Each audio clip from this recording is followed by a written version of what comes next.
I'm Adrian. I'm currently the founder of BetaDocs, a research grant AI editing tool that helps researchers win grants more effectively. But prior to that, and for the purpose of this talk, my background in space was I was previously the director of space at Deloitte. Deloitte is a consulting/accounting company. And in my role there, I had the great fortune of being a co-author of a World Economic Forum Earth Observation Valuation Report, and also the lead author and lead researcher for a market research in understanding the demand for US launch and returns missions in Australia. Prior to that, I worked as a satellite strategy lead at Gilmour Space, where I designed a product package for Gilmour Space to sell to defense, and I secured the first Defense Space Command in Australia, contract in Australia, SPC 0001 or MMS-1, a $15 million contract for launch service and satellite. And then there are two other things I did. Secured a $156 million grant and did a product management for a satellite technology demonstrator mission. So basically, when I'm talking to you, I'm not talking to you with like some fluff and thin air. It comes from experience. It comes from conversations I have. It comes from the people I've talked to. So what I'm trying to go across is to explain the first space race, the new space race, which is happening today, and how it all started. The first space race started off when the former USSR launched the first man-made satellite, Sputnik. And that kicked off this intense rivalry and competition with the US. And the goal was to get technology supremacy, military dominance, and it was, in a sense, a national pride.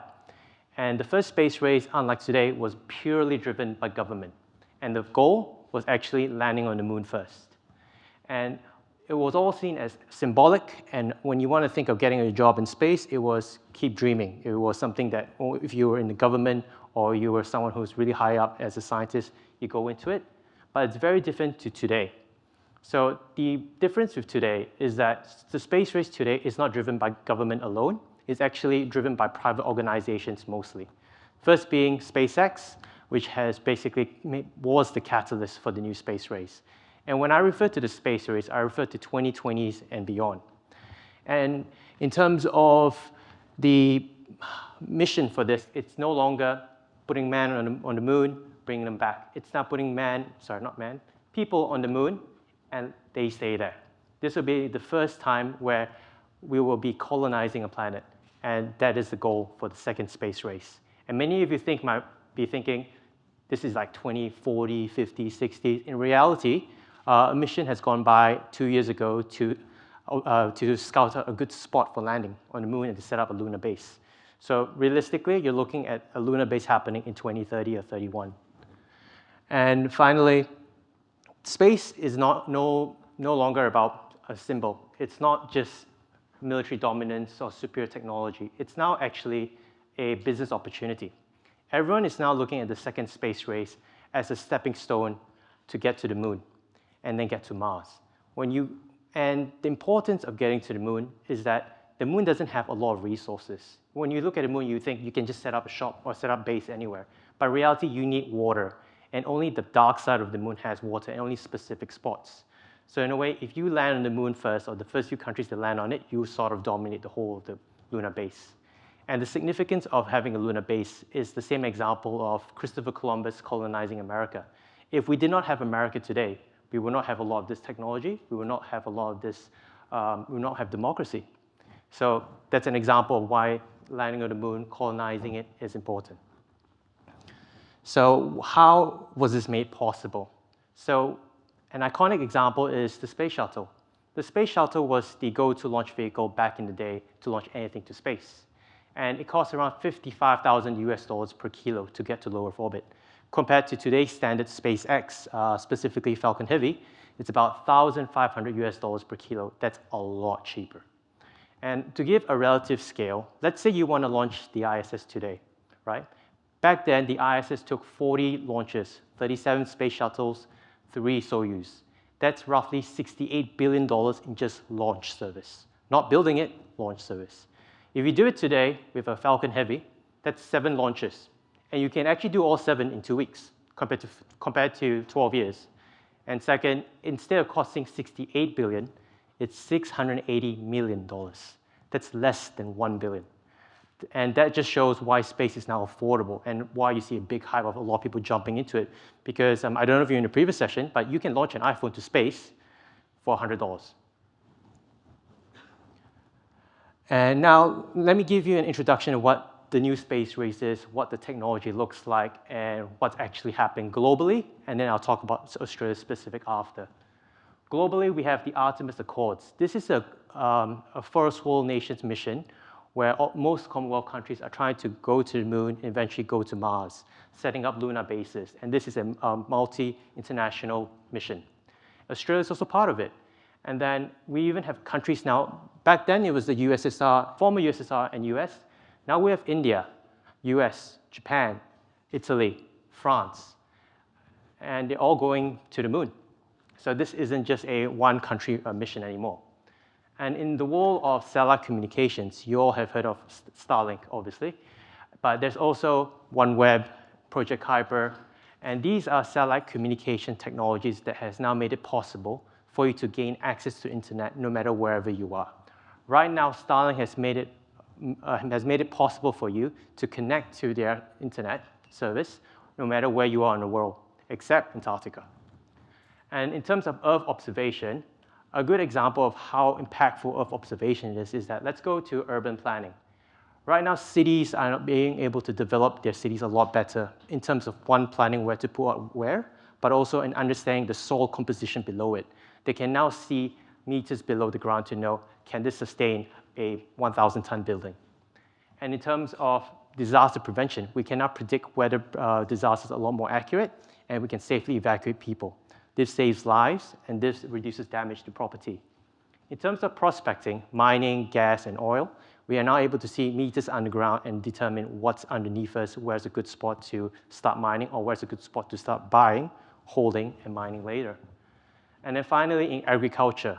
Agriculture has one of the biggest shifts in crop yields since Earth observation, because in the world of observation for hyperspectral, specifically near-infrared, when you look at a leaf with near-infrared, you can tell whether a leaf is dying or not dying and why it's dying. And with that, you can be able to pinpoint a specific crop plant and go, I need to have better fertilizers, this needs more water. And this prevents basically lower yield, lower crop yield. Now let's go to space tourism. Space tourism was a hype back in the day. Now it's a real thing. If you want to go to space, literally, you can go to Blue Origin Shepherd. I don't know how much it costs, but you can actually go to space for a bit and come back down. And there's also a company in Melbourne, it's called Stratolite. They're actually trying to create a space vehicle, exactly looking like that, where they fly you all the way up there, you spend a few hours, and then you come back down. How risky it is, you tell me. And then we have returning capsules. So the one right here, this is a Vada capsule. They just returned their sample to Earth recently. And the significance of this is that in-space manufacturing for terrestrial use is a big deal for two use cases, drugs and communications. Drugs, a good way to explain it, cancer drugs. Let's say if you can, when you build drugs in space, it has microgravity and doesn't suffer from gravity conditions. When you build crystal-like structures, it's more pure and more consistent. And the importance of this is that for drugs that are life-saving or critical, or that have severe side effects, such as chemo, when you take chemotherapy, you want to make sure the drug inhibits the tumor, it kills it, and it doesn't harm the rest of your body. So the less you take of it, the better. But with now cancer drugs being built more what I call perfectly designed, you take less of it, you get less side effects, and you know for sure it will kill the cancer.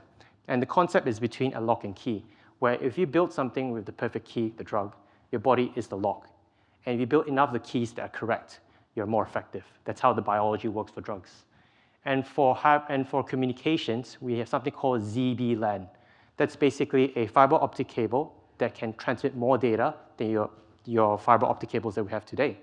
And the difference is that when you build it in space, it becomes more pure crystallized structure and more conformed, meaning that terabytes of data can now be passed through compared to conventional fiber optics.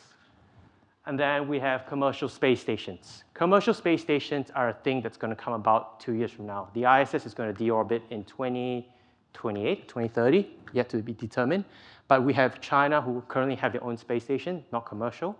But we do have commercial space station by Axiom Space and I think Blue Origin was trying to going to go for one, Orbital Reef, sorry, and that opens up a whole new world. So if you can actually imagine a manufacturing factory in space, these are the guys that will make it happen, and it will be real.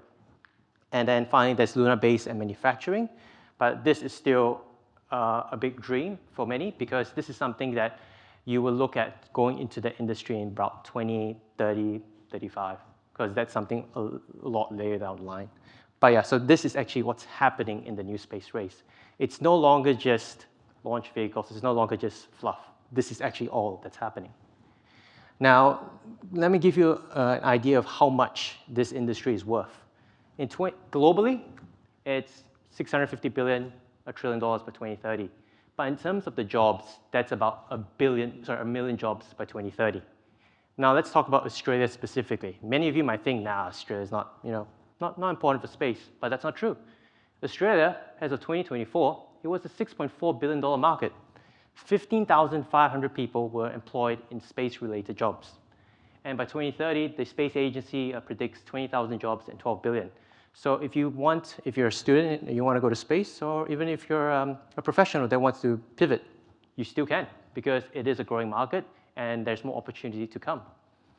And I like to give the analogy of space with aviation. Aviation back in the day, it's how you perceive space.